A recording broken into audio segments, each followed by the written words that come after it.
Alright, so our series this year is going to be Jewish philosophy. Okay, I think last year we traced the history of Midrash and Torah interpretation. This year we're going to go through Jewish philosophy. Now, what we have is, well, Jewish philosophy has to start in the Tanakh, but in the Tanakh there was not a systematic presentation of the Jewish view on particular kinds of things. So therefore, there is no philosophy as such from the Tanakh. So what we have to find is post-Tanakh, when people started thinking about things, let's call it systematically, and trying to find a theory to explain how the world works or how the Torah works, things in that nature.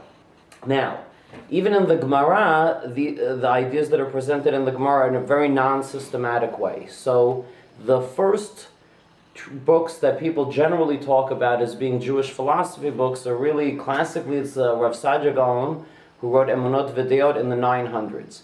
However, in actuality, there was Jewish philosophy even before that, and that's what we're going to do today. The very, very first Jewish philosophers ever, and these are Jewish philosophers who wrote their thoughts down even before Chazal. What does that mean, even before Chazal? Well, the earliest Chazal literature that we have is the Mishnah. The Mishnah is year 200 written down. So these are people in the minus side of zero. So the people that we're going to talk about today basically were, well, the first person is pre-Maccabim. And this is a person called, well, Aristobulus. Now this is Aristobulus of Peneus, and he was a Jewish person who was also very involved in Greek thinking, and we don't have anything preserved of anything that he wrote. However, there are certain fragments of his ideas that are found in the writings of other people who quote him. Now, it has to also be understood that why was it that Jewish people started engaging in philosophy at this time? Well, it's for the reason that Jewish people ever engage in philosophy. We see that throughout history, Jewish people always have to develop a explanation of the world, a system of thought, when they are relating to some other culture. When it's just the Jewish people among themselves, then everyone's living, doing their things, and it's fine. But when there's some other system, and the Jewish people have to explain themselves, either to themselves or to others, then an explanation is needed and said, as if saying, this is what we think as opposed to what you think. So when the Jewish people encountered the Greeks and their system of thinking, they had to, really it's a lot mostly for themselves and sometimes also for the Greeks to explain what is the Jewish view of things. Now at the time, the Greeks were very, very involved in two particular, let's call it, areas of thinking that were very, very important to the Greeks. These two things are, number one, things are supposed to be rational, reasonable, or in their understanding scientific. The other is that things are supposed to be ethical. So what we see is that the Jewish thinkers in the Greek era, which is, let's say, this is Aristobulus, the first person we're looking at is minus 200. This is even before the Maccabim. A lot of their concerns is to present Judaism as also something rational and ethical, because those are the big concerns. That's what, from the Greek perspective, those are things that are good. It's almost as if you would say, like in America, you want to show that, I don't know, what's important in America? Democracy, pluralism. So you find somehow in Judaism that that's also democratic and pluralistic. Okay, you do or you don't, however that works. Now, let's see what Aristobulus had to say about things.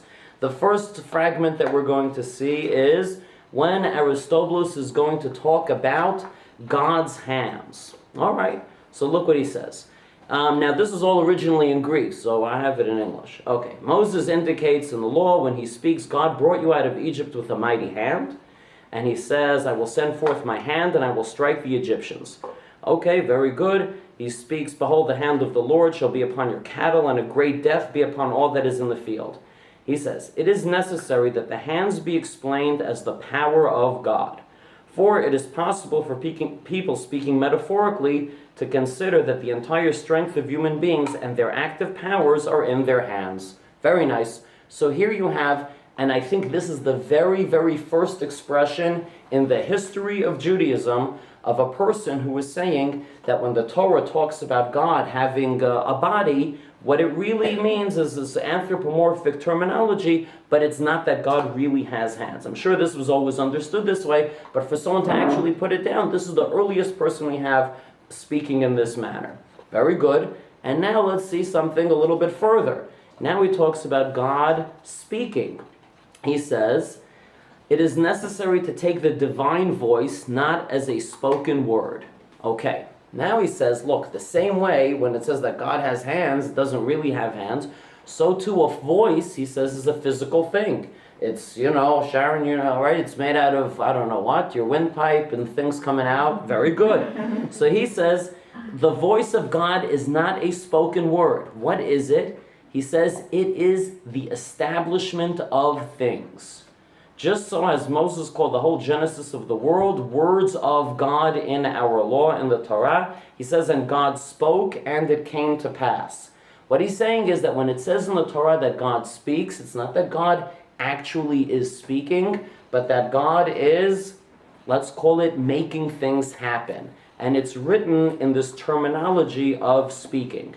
So now, well, this is sort of the question. So maybe we can understand this for Breshit. Hashem says, Vayehi or, so presumably, according to him, if somebody would go back in time, you would not actually hear a voice saying, Yehi or, but, the or is established, and then that's how the Torah says it.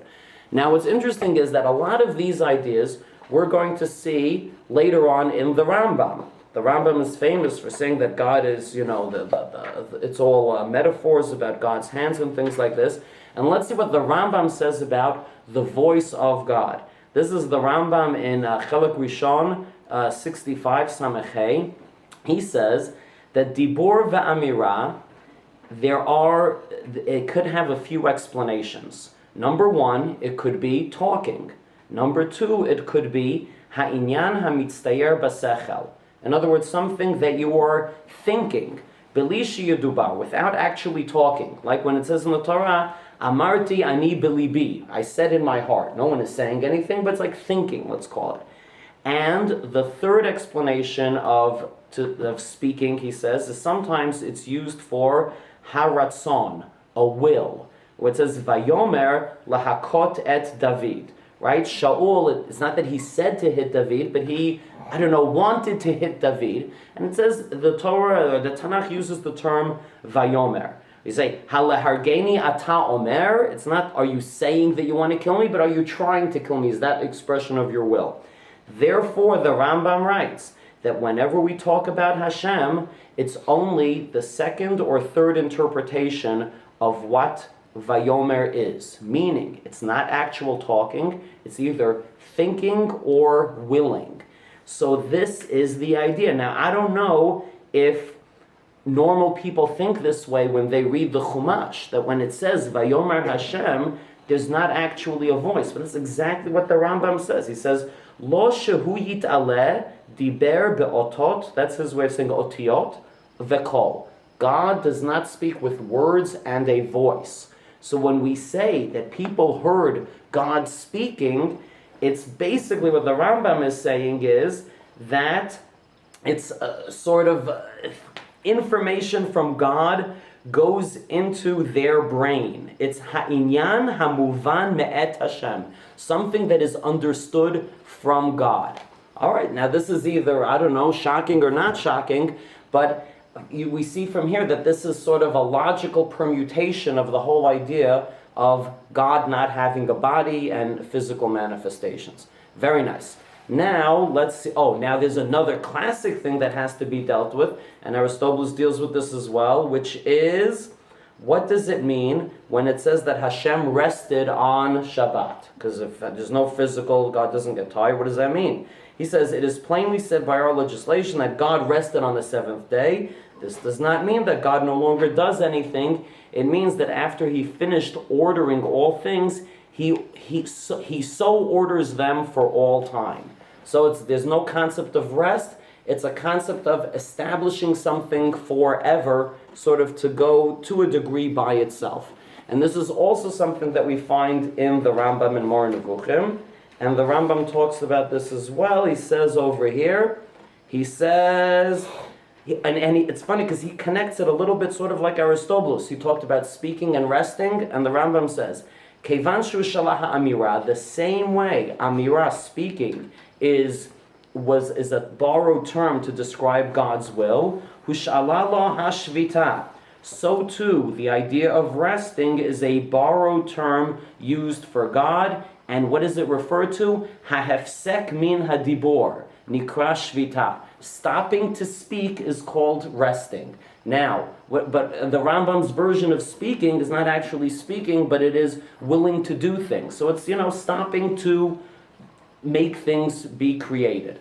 So what we see now, I think, is also that the Rambam's philosophy could be traced, a lot of the things, directly to the ancient Greek Jewish thinkers. And these ideas that the Rambam is saying, he's writing it in the 1100s, and usually I think when we talk about, speaking about God metaphorically in the Torah, we all talk about the Rambam saying that, but really this is very, very ancient Greek kind of ideas, hundreds of years before the Rambam.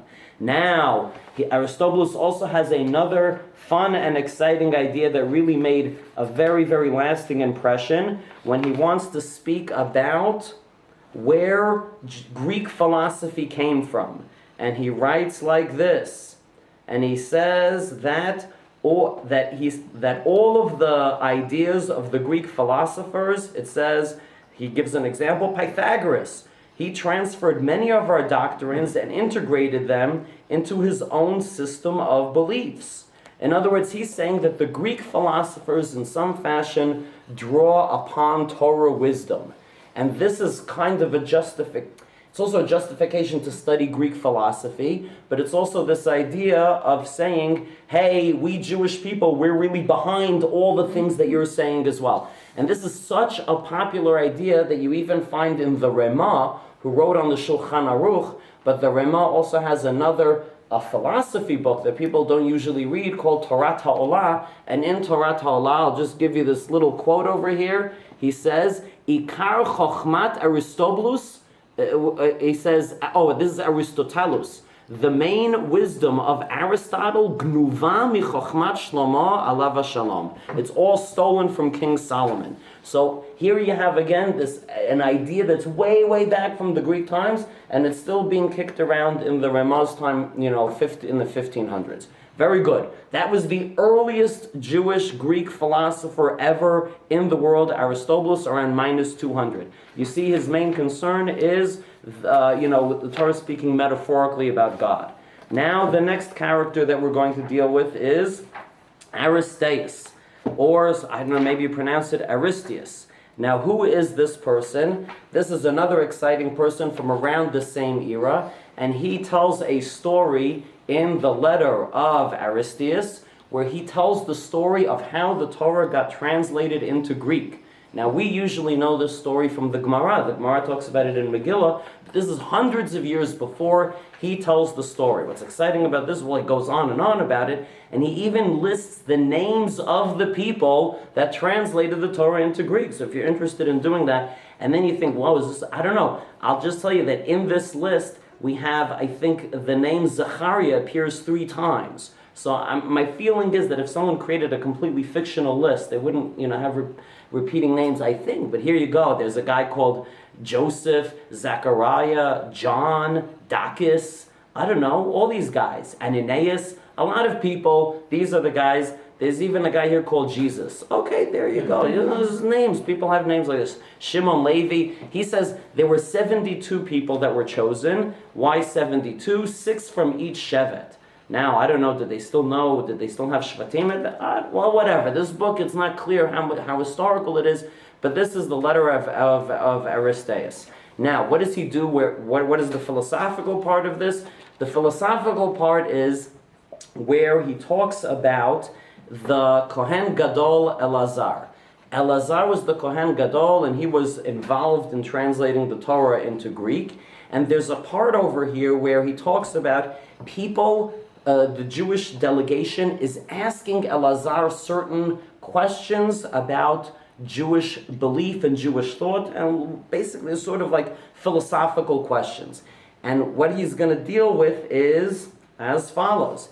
And now again, since their concern is that the Greeks were very involved with reason and thinking logically, you have to think which kinds of mitzvot are the most, well, let's start with which mitzvot are easy for people to explain in terms of reason and logic.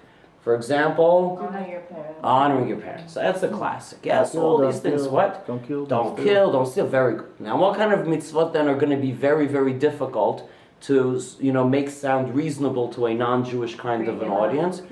Brit Milah you have is going to be complication.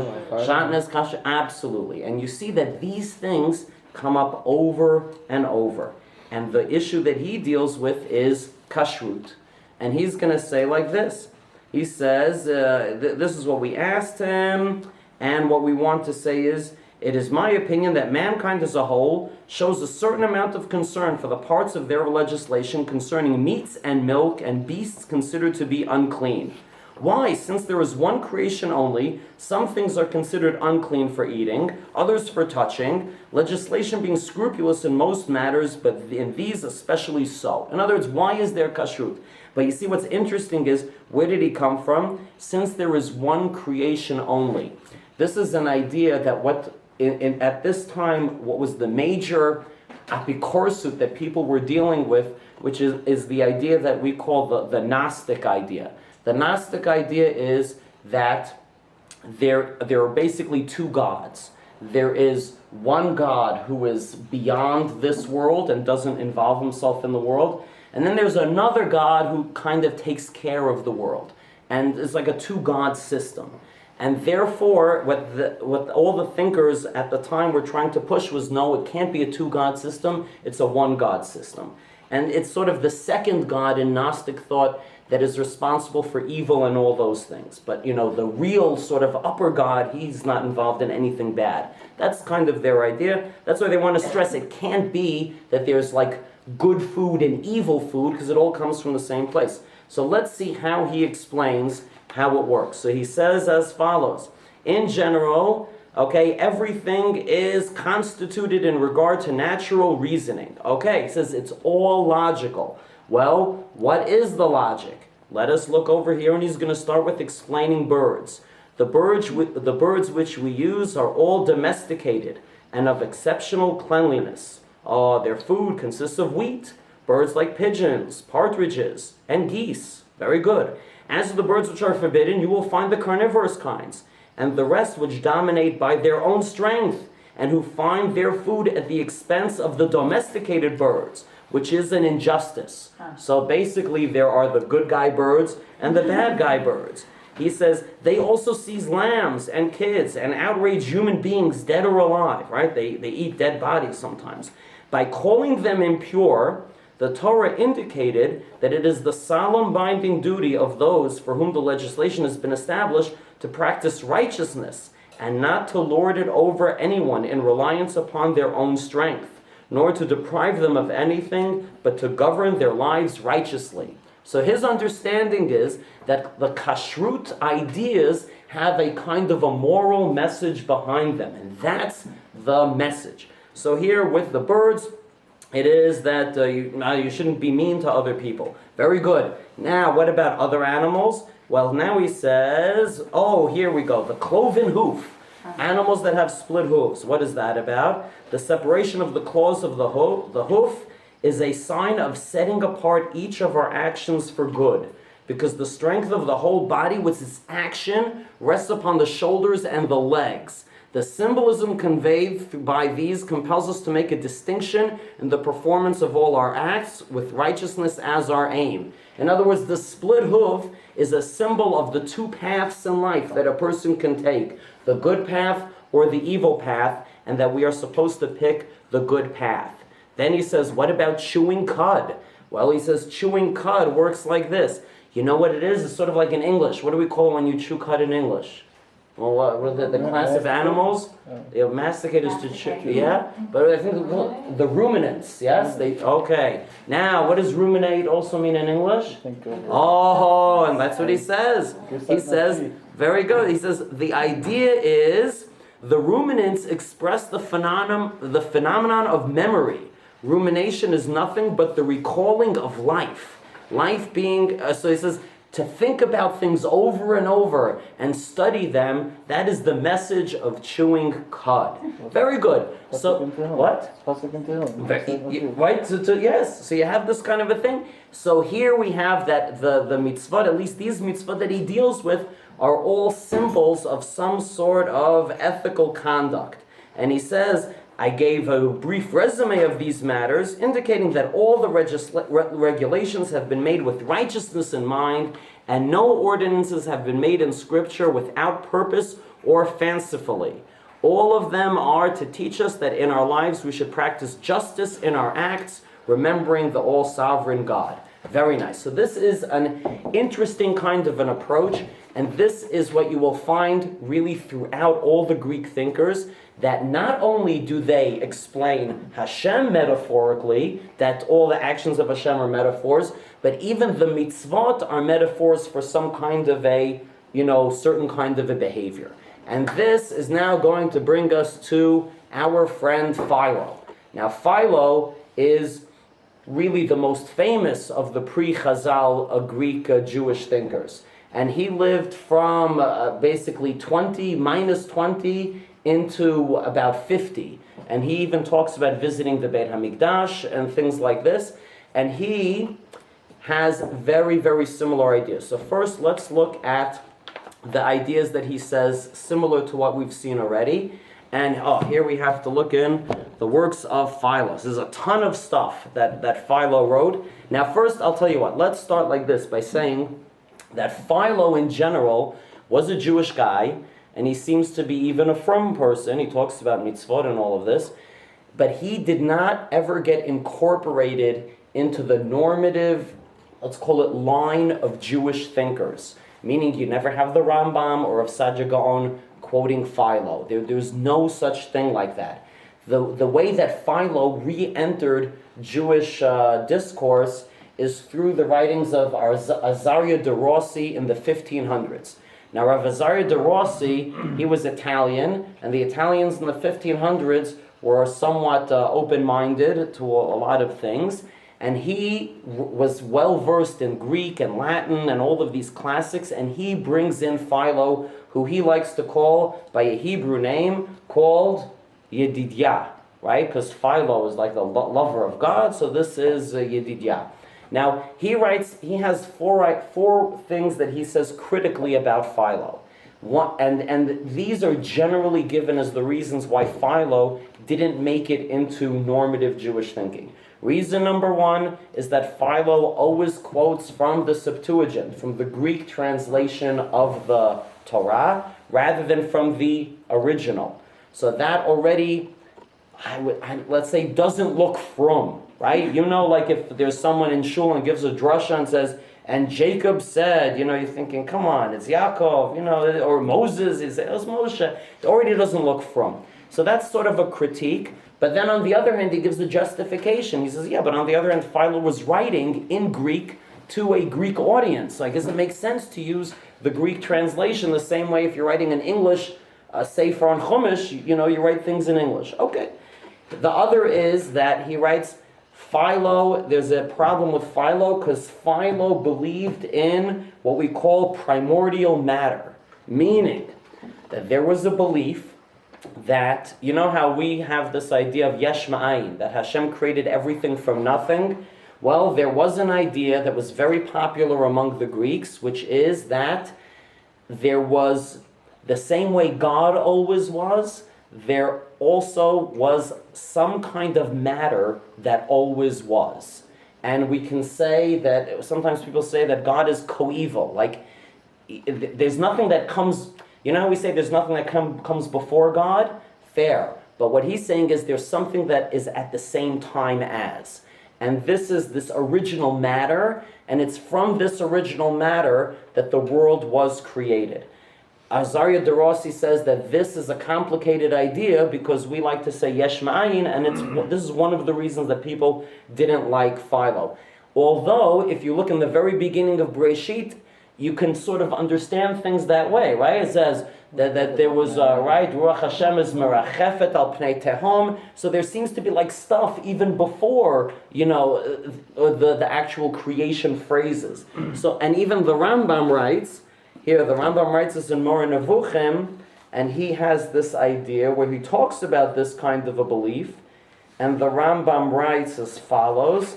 He says, look, he says that even though we like to believe in yesh ma'ayin, that, be creating something from nothing, however, he says, look, ein haktuvim hamurim al chidush haolam yoter min haktuvim hamurim al hayot. He says, there's not really conclusive proofs from the Torah one way or the other. So he says, if you believe that God and matter came at the same time, he says, you're not really an apikoros. On the other hand, that's not the Chazal way of looking at things. So again, the defense that Azariah Derossi says is, look, even if Philo says it, the Rambam indicates that, let's call it, it's not the worst thing in the world, and you're not a heretic for saying that. All right, but again, it made Philo seem a little bit iffy to people. The other thing is that Philo gives allegorical interpretations of things, which people didn't like. But again, the Azariah Derossi says that could be seen as sort of a drash rather than pshat. And also, Philo never refers to the Torah Sheba'al Peh, and Azariah Derossi says it could be that he's just very pshat-oriented, but also, sort of to a degree historically, Philo came before there was any official Torah Sheba'al Peh. But you see, it's for these reasons that Philo was kind of iffy. Another reason is that Philo uses Greek terms for everything. Like instead of Elohim, Philo writes Theos. Instead of the Torah, Philo uses the term Sophia, which means wisdom. So when you're reading it, and it's translated like directly into English, it really doesn't sound Jewish. It's like, Avi, one time I told one of my students, which is always a mistake, tell them anything, but I told one of my students, I have an article in the Jewish Bible Quarterly, right? And he says, why are you writing for something not from? And I said, how do you know it's not from? He says, well, if it was from, they would call it Torah and not Bible. All right, so you see, you use a certain kind of terminology that already pigeonholes you into something. So that was a little bit of, and it's sort of for this reason. Now, there's another real problem with Philo, which is that he likes to interpret things, and this we also saw in Aristeas. They like to interpret things universally, meaning that the kashrut laws that we saw, the message that they have is a universal message, and it's not just a Jewish particular kind of a thing. Philo also likes to interpret in this way, and it's because of this that Philo was picked up on to a very, very large degree by Christian thinkers, early Christian thinkers, because if the mitzvot sort of have like a universal message and they're not Jewish and they still want to be connected in some fashion, this really spoke to them. And it's because Philo was sort of hijacked by the Christians, then he sort of becomes like not cool for Jews. Those are the same things. But what's interesting is that even Azariah Derossi himself was, not, a super, figure that was, right, accepted by everybody. I mean, Azariah Derossi, he came up with this idea that the same way we say in the Gemara, when Chazal give medicine, you don't have to follow because they don't, they're not really doctors or anything. He says the same thing when Chazal talk about historical facts. There weren't historians either, so you don't really have to, accept what they say. And he basically has this theory that they got the whole dating of the world wrong and things of this nature. So he wasn't always, super, accepted either. But these are the reasons why basically nobody ever talks about Philo or nobody ever hears about Philo. But the bottom line is that Philo is very, very significant. And now we'll see what kind of significant things do we have from Philo. So let us start with Philo talking about the special laws. And here, Philo is going to say something that really, really caught on. And he says like this: the witness of this fact that God exists, he says, is as follows. If you look around in the world, he says, it has invariably happened that the works which they have made have been the proofs of the character of the workmen. Who is there who, when he looks upon statues or pictures, does not at once form an idea of the statuary or the painter himself? And who, when he beholds a garment, a ship, or a house, does not in a moment conceive a notion of the weaver, or shipbuilder, or architect who has made them? Very good. If one comes to a city, then you think, oh, who built this city? He says, therefore, who that comes into the greatest of cities, namely this world, and beholds all the land, both the mountain and all the districts and the animals and the rivers and all of that kind of stuff, then you have to have conceived the notion of the Father, the Creator and Governor of all this system. And this is the famous, what we call now the proof from design. Yes, that if you see a world, it clearly has someone who designed it. And this is an idea, from the Jewish perspective, that we first find in Philo. And what's interesting is that it's very, very, even the phrasing is very similar to the Chazal phrasing of this that we find in Breshit Rabbah, where it says, how did Avraham discover that there is a world? It says what happened. Avraham ra'a bira achad doleket. He saw a mansion or a castle, and let's give the Rashi interpretation, and there were lights on in there. And he says, Tamar habira zo b'lo manhig. He says, can this mansion have nobody, running it? Hetzitz alav ba'al habira. And then the owner of the mansion sort of peeks out of the window and says, Aniu ba'al habira. No, I built this mansion. Of course it's a mansion, someone had to build it. That is the way that Avraham understood that there is a God. So you see, this is also a Chazal idea. It's a very, very nice idea. There's another thing that the Philo talks about, which is considered a less cool and less acceptable idea. This is the idea, and this is one of the things always brought in that's controversial, Philo's idea of the logos. Logos is sometimes translated as wisdom, but it's sort of more correctly the word. Philo has this idea that God creates things in the world or makes things happen in the world through something called the Logos, which is an intermediary between God and the world. And he says, for example, when all these Vayomer things, like God's word is like the being that makes the things happen. Now, this is sort of an unusual idea, but I'll tell you, he explains it that it works in 3 steps. For when God wants to do something, first God has an idea, then that idea turns into a spiritual being, and then it manifests itself in the world. That's the 3-step process of things happening. Now this could either be seen as unusual or usual, but what it's sort of reminiscent of, well, I don't know. Is anyone here familiar with anything in Jewish thought of a figure who is an intermediary kind of running the world-ish between God and the world, but a Jewish idea of this? I don't know. Well, Malachim, and in the sort of mystical thought, there's even a certain chief Malach who's kind of, what is it? This Metatron we talk about is like the main Malach. And even the idea of things coming from God in a 3-step process and manifesting itself in the world is something a little bit that you have echoes of in Kabbalistic thinking, right? With the Olamot, yes? You have Atzilut, and then you have the Bi'ah, the Bri'ah, Yetzirah, and Asiyah. So why is that? Because Philo was very into ideas coming from Platonic thought. And the Kabbalah also draws upon certain ideas that we call a Neo-Platonic thought. So there is this kind of a connection. Alrighty. Now, the Philo also talks about God walking and God talking, that being allegories. Very good. We've seen that all before.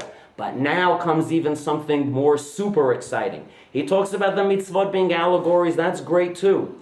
But now he's going to say something that really pushes the limit, and some people really didn't like it. And he says like this. Here's an example. That he means by Abraham's country the body, and by his kindred the outward senses, and by his father's house uttered speech. The command, depart from them, is to be separated from them.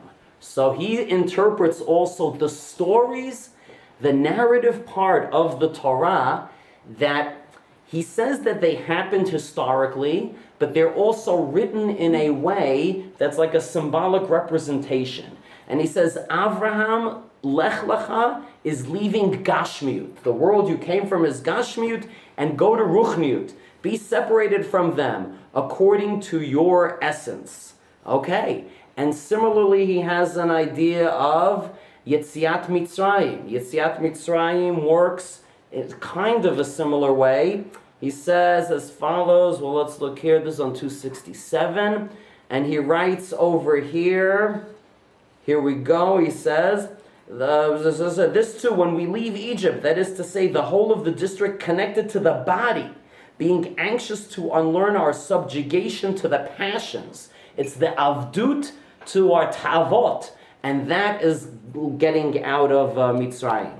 So now, I know the thing is, so how do you take this? So Azariah Darasi says that, at first blush, this seems like weird to say these things, but then on a secondary level, this is kind of something you might expect to hear in a drasha. If a Rav is giving a drasha or some sort of like a Hasidic interpretation. So this is like, maybe if you look at it as drash, that could work. Very good. So we have this thing. Yeah? You have that by the Gra, and this is interpretation of right. of Esther. And yeah, very good, right? Because he has, right, Al Derech Hapshat, and then you have the Remez, right? So he's exactly like that. Right, this is exactly what it is. Now what's funny is that this method of interpretation, which you can call Remez, yes, was sometimes considered very scary. And there's a famous ban in the 1300s, the Rashba's ban, that people shouldn't study philosophy until they're 25 years old. And the primary push for that ban was anti-philosophical interpretations of narratives, because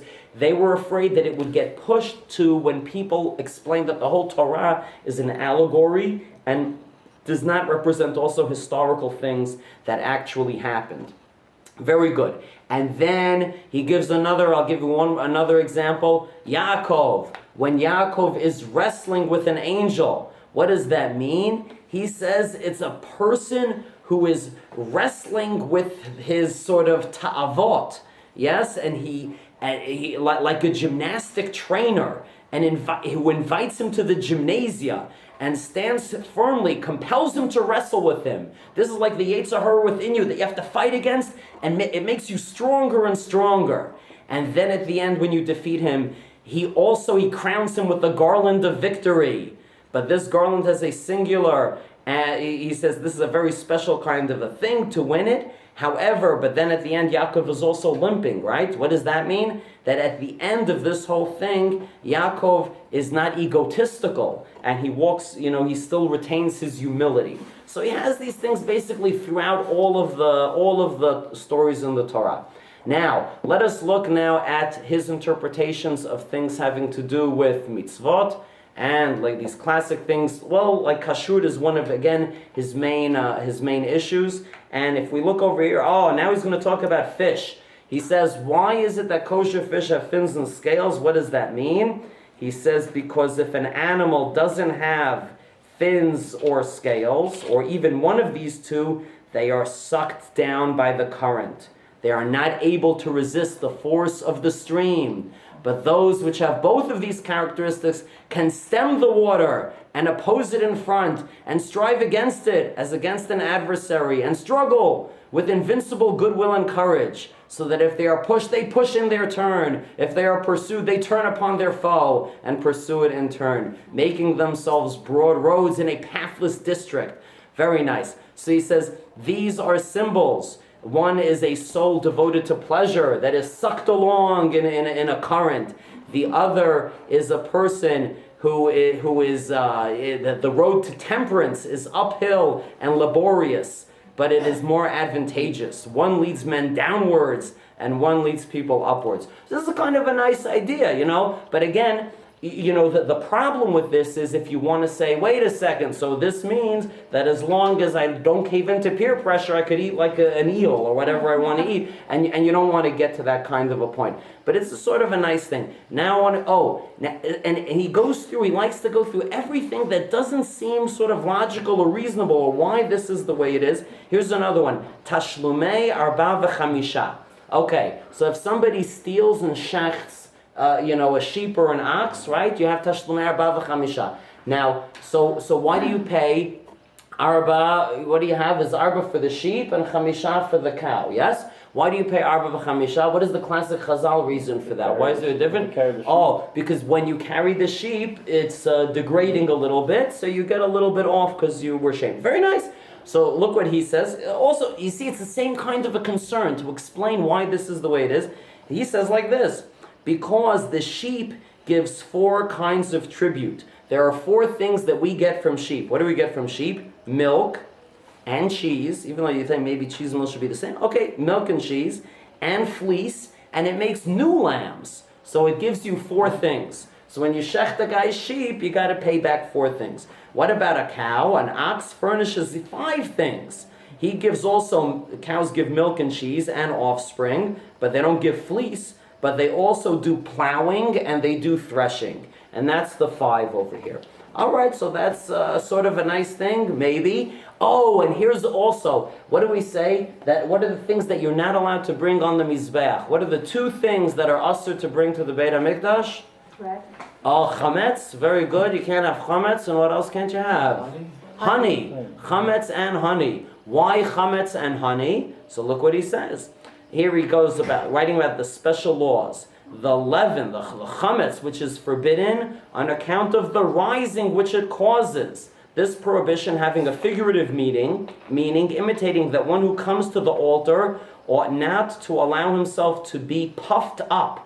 Right? And this is like in the Gemara, right? Chazal say also that chametz is the yetzer hara that makes you rise. Oh. And then he says, and now why not honey? And this, I think Rav Shimshon Rav Ron gives the same kind of an interpretation. He says, why? Because it is sweet to the taste, but it inflicts bitter pain.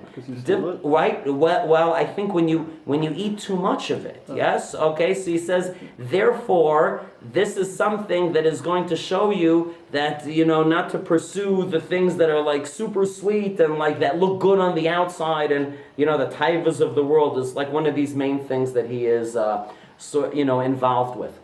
All right, very good. So you see that some of these things are things that we see either Chazal dealing with and maybe giving other explanations, and sometimes very similar explanations.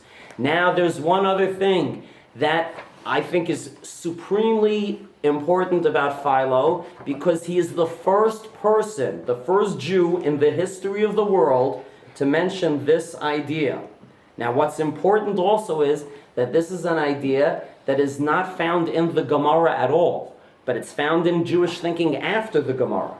What is the idea? Well, let's see what he says over here. He talks about Yaakov's dream with the sulam and the angels going up and down. So he says, what does this mean? He says there are souls and they descend to the earth with a view to be bound up in mortal bodies. They go into a guf. Very good. Some soar upwards. Okay? And he says, of these, those which are influenced by a desire for mortal life, some of them, and have been familiarized to it, again return to it. But others, condemning the body of great folly, have pronounced it a prison and a grave, and they fly from it and have raised themselves aloft. So what is this idea? Well, he says that souls come into a body, and then one of 2 things happen. Some souls, when the body dies, they're happy to leave the body, right? They fly from it as from a tomb. But some of them, influenced by a desire for a mortal life and having been familiarized to it, again return to it. So Philo now becomes the earliest person ever in Jewish thinking to talk about the idea that later in Jewish thought would be Gilgulim and reincarnation. Even though we know that the Gemara never talks about it and the Midrash never talks about it, but other Jewish thinkers later on will talk about it. The Ramban talks about it. This is the earliest place ever, and I think this is another example of ideas in Philo that resurface later in the Kabbalistic and mystical thought much, much later on.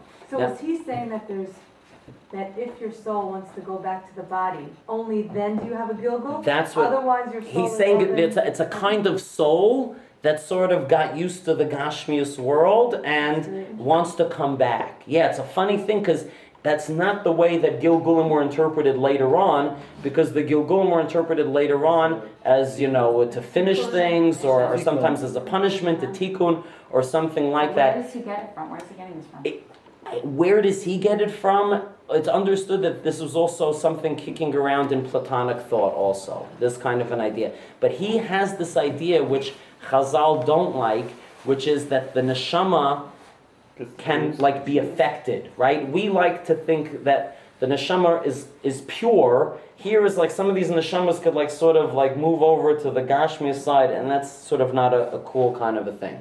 Now I just want to end off with one other thing just to show you that so in certain ways the thinking of Philo is like Chazal, but in certain ways is very, very not like Chazal. And there are certain things I think that even sort of shifted. There's one famous thing that Philo talks about, which is a holiday that was celebrated on the island of Pharos. Why was there was a holiday celebrated? The island of Pharos, because this is the island where, also in Aristaeus he talks about it, this is the island where the Torah was translated into Greek. This is where the Targum Shivim took place, on a certain island. He says every year on that day when the Torah was translated into Greek, the Jewish people go there and they make a big party on this island. He describes, what do? They pitch their tents on the shore. And some of them lay down without any tents in the open air, right? Like a tiyul, on the sand of the shore. And they feast with their relations and friends, thinking the shore at the time a more beautiful abode than the furniture of the king's palace. So they have a giant party on this island. What's funny though is that by the time of Chazal, the translation of the Torah into Greek is a very sad day. This is Chet Tevet, which is written as a fast day. It's written in Masechet Sofrim. It's like the day of Chet HaEgel. So now the standard, I think, explanation of this is that this is something that in the short term was something good for the Jewish people, translating things into Greek, but ultimately it led to, a worse situation. People didn't know Hebrew anymore, and it just put people further from Judaism. So I think that also that might be also a lot of Philo's ideas, that maybe at the time it was something that made Judaism more relevant to a lot of people, but it could be in the long term, sometimes when you sort of tie mitzvot and interpretations to particular ways of thinking, and that way of thinking becomes outmoded over, many, many years. Like the Rambam also is very connected to Aristotle, but once people don't care about Aristotle, then you say, so what? Or I don't know, even Rav Soloveitchik and Kierkegaard. If people don't care about Kierkegaard, then how do you relate to Kierkegaard? I don't care about Kierkegaard, so you don't have to explain halach in terms of that. Nobody cares anymore. So this is something that sort of happens sometimes. So and that I think sort of happened to Philo as well. But now at least we've learned that there were early Jewish philosophers even before the period of Chazal. Next time we'll continue and go to the next stage in the history of Jewish philosophy. And this is going to be now the post-Chazal time. And I don't know if we'll even maybe get to Rav Saadia Gaon and the people around the era of Rav Saadia Gaon. All right, that's the story. Thank you.